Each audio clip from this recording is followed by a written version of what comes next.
Hello everyone and welcome back to a new video. आज हम बात करने वाले हैं एक ऐसे त्योहार की जो कि अभी प्रयागराज में चल रहा है। सही गैस किया आपने, महाकुंभ। एक ऐसी जगह जहां करोड़ों लोग एक साथ इकट्ठा हो रहे हैं। एक ऐसा त्योहार जो दुनिया का सबसे बड़ा मानव समागम है। ऐसा रहस्य जो सिर्फ 14 साल बाद खुलता है और इस बार तो 144 साल बाद खुला है। ऐसा क्या है महाकुंभ में जिसकी वजह से लोग अपनी पूरी दुनिया छोड़कर यहाँ पर स्नान करने आते हैं? क्या सिर्फ डुबकी लगाने से आपकी तकदीर बदल सकती है? और इस बार का महाकुंभ इतना विशेष क्यों है? तो मैं बताना चाहता हूँ उन सारे लोगों को जो ये वीडियो देख रहे हैं, ये सिर्फ एक मेला नहीं, एक साइंस है जो कि एस्ट्रोलॉजी और बिलीफ का एक अनोखा कॉम्बिनेशन है, जो कि इस साल 2025 में तुम लोगों के सामने तो आ ही चुका है। और इस बार का महाकुंभ इतना स्पेशल क्यों है, जानने के लिए पूरा वीडियो देखिए। महाकुंभ की बात करने से पहले हम लोग इस साल के महाकुंभ की मेजर हाइलाइट्स जान लेते हैं। इस साल का महाकुंभ 13 जनवरी 2025 से लेकर 26 फरवरी 2025 तक चलेगा। यह मेला 40 दिन तक चलता है। इसमें भक्त और यात्री अपने धार्मिक अनुष्ठान की प्रथाओं में अपना योगदान देंगे। 2025 का महाकुंभ त्रिवेणी संगम जो कि प्रयागराज में स्थित है वहां पर हो रहा है। यहाँ गंगा, जमुना, सरस्वती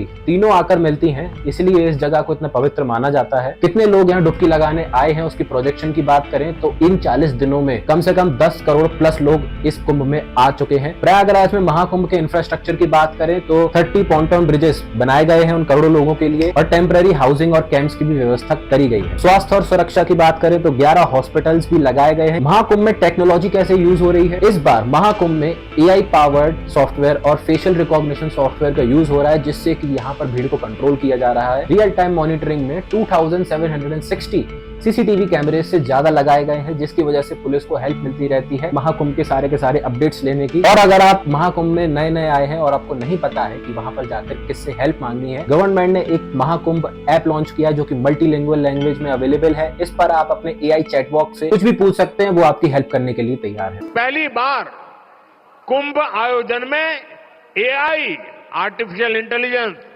और चैटबॉट का प्रयोग होगा। रेवेन्यू प्रोजेक्शन की बात करें तो इस बार का मेला 2 लाख करोड़ का प्रोजेक्टेड रेवेन्यू बताया गया है। कुछ ही दिनों में खत्म हो जाएगा और इतनी सारी कमाई गवर्नमेंट को हो जाएगी, जिससे कि राज्य की अर्थव्यवस्था को बहुत ज्यादा मजबूती मिलेगी। ये मेले से टूरिज्म को इतना बढ़ावा मिला है। हॉलीवुड एक्ट्रेस डकोटा जॉनसन और उनके बॉयफ्रेंड कोल्ड प्ले के पॉपुलर सिंगर, वो दोनों के दोनों यहाँ पर डुबकी लगाने आए थे और इसकी न्यूज बहुत ज्यादा वायरल भी हुई थी। कुंभ मेले को यूनेस्को ने तक मान्यता प्राप्त करी है। कुंभ मेला सिर्फ एक इवेंट नहीं है, ये भारत की रिच हेरिटेज और कल्चर को दर्शाता है। इतने सारे लोग अपनी अलग अलग परंपराओं को एक जगह लेकर इकट्ठा होते हैं। महाकुंभ की थोड़ी हिस्ट्री के बारे में जानते हैं। महाकुंभ की शुरुआत हमारे हिंदू धर्म के प्राचीन ग्रंथों पुराणों में मिलती है। कथाओं के अनुसार जब देवताओं और असुरों ने अमृत प्राप्त करने के लिए समुद्र में मंथन किया था तो अमृत की 4 बूंदें धरती पर गिर गई थी, और वही 4 जगहों पर अभी कुंभ होता है। वो 4 जगहें हैं उज्जैन, प्रयागराज, हरिद्वार और नासिक। इन सारी जगहों पर हर 12 साल में एक कुंभ मेला मनाया जाता है। महाकुंभ मेले का सबसे पहला जिक्र मॉडर्न जमाने में एक चाइनीज ट्रेवलर ह्यून सांग ने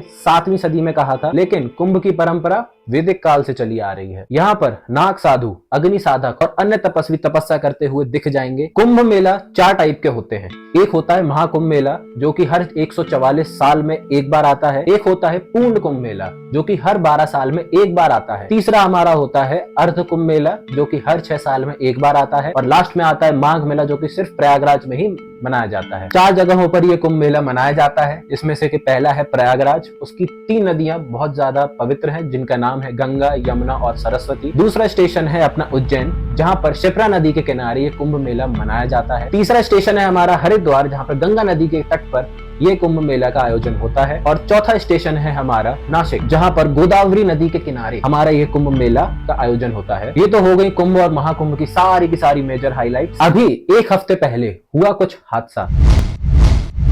यहाँ पे लाशें पड़ी हुई थी, कोई पूछने वाला नहीं था। मलबे में से लाशें निकल रही थी।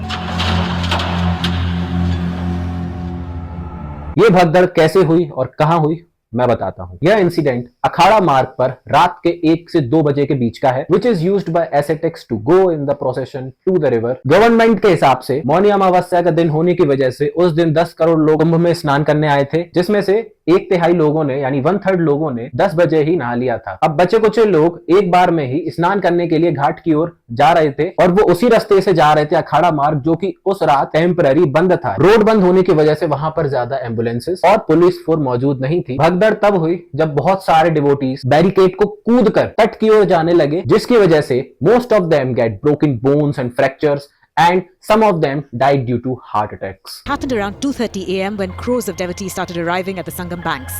But at the same time, many people had been sleeping there overnight to secure a prime spot for the Amrit Snan, scheduled for 3 a.m. Eyewitnesses said the sudden rush led to a panic, with barricades being broken near pillar number 157. This caused the worshippers to fall on each other. Authorities were swift to launch rescue operations, rushing the injured to local hospitals. To prevent further incidents, security measures were heightened and devotees were urged to use alternate ghats for bathing. कैसी लगी video आप जरूर बताइएगा comment में। That's it for today. मिलते हैं आपसे अगले वीडियो में, तब तक के लिए बाय बाय।